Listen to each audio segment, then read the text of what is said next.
Amis de météorlemac.com, bonjour à toutes et bonjour à tous. Je suis ici à Tel Aviv, en Israël forcément, hein, pas besoin de le préciser.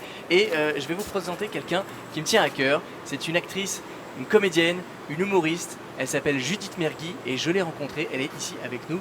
Bonjour Judith. Ah pardon, désolé, j'étais en train de lire Météor le Mag, tu connais? Pas trop. Ça a l'air d'être un magazine pour les francophones en Israël. Comment vas-tu Judith? Super, merci, et toi? Je suis content de te recevoir ici en Israël, à Tel Aviv, puisque tu vas prolonger les dates de ton spectacle qui s'appelle Inch'Aliyah, les 9 et 18 août prochains ici à Tel Aviv. On va en parler dans quelques instants. Je vais rappeler aux gens qui nous regardent un petit peu qui tu es.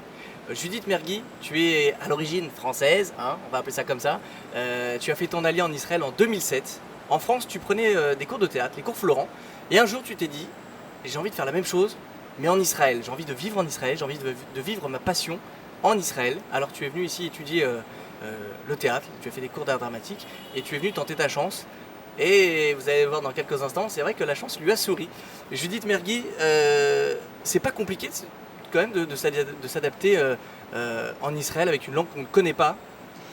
Si, on apprend sur le tard, voilà, comme ça. Exactement, une langue qui n'est pas la nôtre, une langue de laquelle je ne connaissais absolument pas un mot quand je suis arrivée. En effet, c'est compliqué, c'est un grand challenge de vouloir pratiquer son métier de comédienne dans une langue qu'on ne maîtrise pas. Mais je crois qu'on a tellement de choses à prouver quand on fait son alia, qu'on a une niaque énorme. Et je crois que c'est ça qui m'a un petit peu sauvée, c'est que j'avais envie de prouver que mon désir de vivre en Israël allait être plus fort que finalement des préjugés, et que j'allais m'en sortir, et que j'allais faire ce métier, et que j'allais le pratiquer au quotidien en hébreu, et d'ailleurs aussi en français, parce que je ne voulais pas spécialement abandonner ma francophonie pour autant. Et voilà, et je crois que 7 ans après, c'est la plus belle décision que j'ai prise. Par contre, ce qui est très fort, c'est que tu as dû t'adapter. C'est-à-dire qu'en même temps de suivre les cours de théâtre, tu as fait l'Ulpan. Mais toi, c'est ce que tu m'as dit un petit peu en off d'ailleurs, tu es venu en Israël. C'est vrai que les Français qui viennent, qui font l'Ulpan, bah, ils sont un peu en mode on retourne à l'école, on se fait des copains. Toi, tu es venu, tac, tu as étudié et rien d'autre. Tu t'es dit, il faut que je réussisse, il faut que je fasse du théâtre, il faut que je perce. J'avais très peu de temps pour intégrer un conservatoire national d'art dramatique. Déjà en France et en français, c'est pas une mince affaire.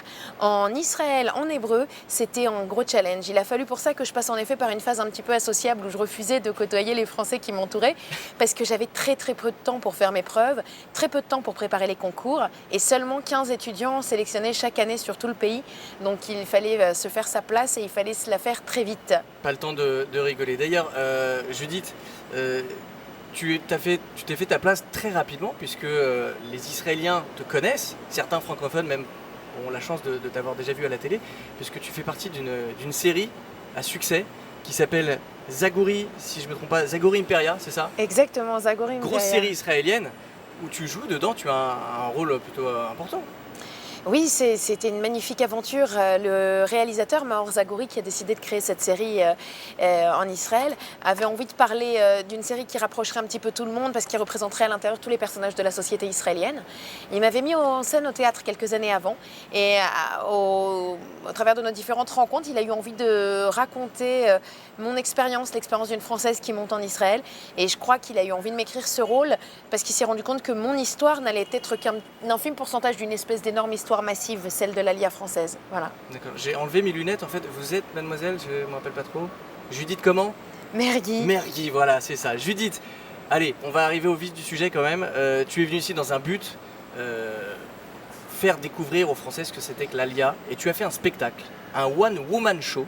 Alors le one-woman show, c'est très simple, c'est comme un one-man show, mais présenté par une femme. Et là, c'est Judith qui le fait très bien. Ça s'appelle Inch'Aliyah. Et est-ce qu'on peut dire que c'est un petit peu autobiographique, puisque tu parles de l'Aliyah, donc forcément ça te concerne. Il y a des choses qui rappellent ma vraie vie, en effet. Qui rappellent un petit peu ta vie personnelle. J'ai pu, au bout de 7 ans d'Aliyah, j'ai eu envie en effet de faire ce qu'on appelle le bilan, je crois. Et j'ai eu beaucoup de choses à dire à ce moment-là. J'avais envie de prendre un mix de ces 7 ans d'Aliyah et de raconter tous ces petits épisodes qui ont été forcément que j'ai pu rencontrer soit dans ma vie à moi, soit dans la vie de mes proches, mais qui forcément du coup étaient dans la vie un petit peu de chacun. Ceux qui ont vécu l'Aliyah il y a 20 ans, ceux qui l'ont vécu hier. Et je crois que c'était ça le but, c'était de pouvoir offrir aux francophones une espèce de soirée de rire, 2 heures de rire dans sa langue maternelle, sans avoir besoin de faire d'efforts de parler en hébreu. Et bien entendu, même si au quotidien, je pousse vraiment les francophones qui font l'Aliyah à faire l'effort de parler hébreu, et c'est la première chose qui compte, c'est vraiment de se mettre à la langue. Juste après ou juste avant la plage, comment ça se passe? Non, pendant la plage, tout le temps, jamais lâcher prise, toujours parler hébreu, toujours essayer. Mais c'est vrai qu'à un moment donné, une petite soirée de relâche une fois de temps en temps, pouvoir avoir ces espèces de plaisirs qu'on avait en France, comme le cinéma, le stand-up, le café-théâtre, ça manquait. J'ai eu envie de pouvoir offrir ça aux francophones, et il n'y avait que le rire pour moi qui allait être la meilleure arme, l'arme de la détente, l'arme du lâcher-prise. Bien entendu, on ne s'attendait pas à ce que le spectacle plaise autant en Europe, et qu'en Europe, les gens aient autant envie de parler d'Aliyah. C'est très rapidement parti en tournée, et ça ne fait que continuer entre la France, la Belgique et la Suisse.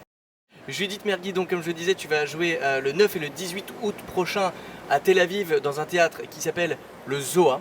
Voilà, donc si vous voulez réserver vos places, vous pouvez le faire dès maintenant sur le site internet de Judith qui s'appelle judithmergui.com. Allez-y, vraiment, c'est vraiment un spectacle. Si vous avez fait votre Aliyah, vous allez voir qu'il y a des choses qui vont vous rappeler certains souvenirs, notamment la première scène. C'est vrai que quand tu racontes, quand tu obtiens ta Théodat Zéhout, c'est juste un moment culte, quoi. On l'a tous vécu, donc c'est vraiment, c'est parlant, c'est criant de vérité. Judith, il y a une question que je voudrais te poser, et que je pense que beaucoup de gens ont dû déjà te poser, et les gens se disent, elle a fait un spectacle sur l'Aliyah, est-ce que tu te sens un petit peu, entre guillemets, la porte-parole de l'Aliyah, en quelque sorte?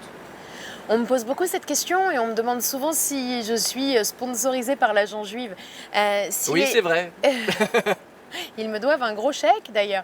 Non, si les gens veulent le voir comme ça, avec grand plaisir, si on veut que j'incarne l'Aliyah, alors je prends ce rôle de Marianne, et donc il va devenir Myriam forcément, avec grand plaisir. C'est juste que je pense que c'était pas mon but à la base. J'ai eu envie de faire partager une espèce d'aventure, une aventure de vie, une aventure qui continue à m'éblouir tous les jours par sa richesse. Mais il était absolument pas mon but de créer une espèce de sionisme poussif et forcé à travers ça. Quand je vais jouer en Europe ce spectacle, les gens découvrent qu'en fait autour de mon spectacle il y a un franc-parler, il y a justement un refus de la langue de bois, et que je vais parler aussi bien des fois en bien de la société israélienne, et puis aussi que je vais pas des fois lui faire de cadeaux. Donc justement, les gens qui veulent faire l'Aliyah sont très heureux de venir voir le spectacle. Ceux qui ne veulent pas la faire sont très heureux de venir le voir aussi, parce qu'ils se retrouvent dans les côtés un peu plus négatifs, et ceux qui l'ont déjà faite se retrouvent parce que c'est un phénomène de catharsis, celui où on a juste besoin d'exuter tout ce qu'on a vécu déjà, et on se retrouve 200 personnes réunies qui ont vécu la même chose, et on peut en rire, voilà. Plus que ça, j'ai pas la prétention de le faire, mais pouvoir permettre de faire revivre cette expérience en live sur scène, ça c'est vrai que c'est mon job. En tout cas, le plus gros projet qui va arriver maintenant, on peut le dire, il est personnel. J'ai envie de te dire tout de suite Mazel Tov, puisque tu vas te marier. Exactement. Ça c'est voilà, c'est quelque chose d'extraordinaire. Tu viens, tu fais l'Aliyah, tu changes de vie, tu trouves un métier et tu trouves un mari. Voilà, exactement. Je trouve un mari, et je réussis à trouver un futur mari qui n'est pas à la base, qui ne vit pas en Israël, et au détour de notre relation, réussir à lui donner envie et de lui donner le goût d'Israël, et qui vient de faire l'Aliyah récemment. Donc c'est un double Mazel Tov qui me revient de droit, parce que j'ai la chance aujourd'hui d'habiter ici avec lui. Et ça, c'est vraiment la réalisation d'un rêve, c'est se dire qu'on peut construire un foyer dans ce pays, qu'on va faire, si Dieu veut, donc des enfants qui pourront la chance de naître israéliens. Et si moi j'ai attendu 20 ans pour pouvoir obtenir cette nationalité, eux pourront la recevoir en cadeau dès la naissance. Et ça, finalement, avant tous les films et tous les spectacles, ça c'était vraiment un rêve. Et ce qui est très fort, c'est quand tes enfants verront tes spectacles en DVD, ou je ne sais pas quel support existera dans 854 ans, mais ils pourront être fiers en tout cas de leur maman qui a raconté son Aliyah, toute son épopée. Voilà, elle l'a pris avec humour et elle l'a fait partager. Et en tout cas, le public se marre, continue à se marrer, et va continuer à se marrer, puisque je le répète, Inch'Aliyah, ton spectacle est actuellement va être à Tel Aviv le 9 et le 18 août prochain au théâtre Zoa. Réservez vos places, vous pouvez encore le faire sur le site judithmergui.com, c'est ton site internet. Qu'est-ce qu'on peut encore te souhaiter, Judith? On a tout dit?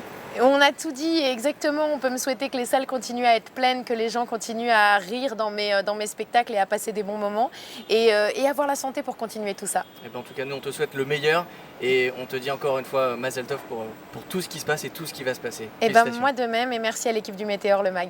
À bientôt, Judith. À bientôt.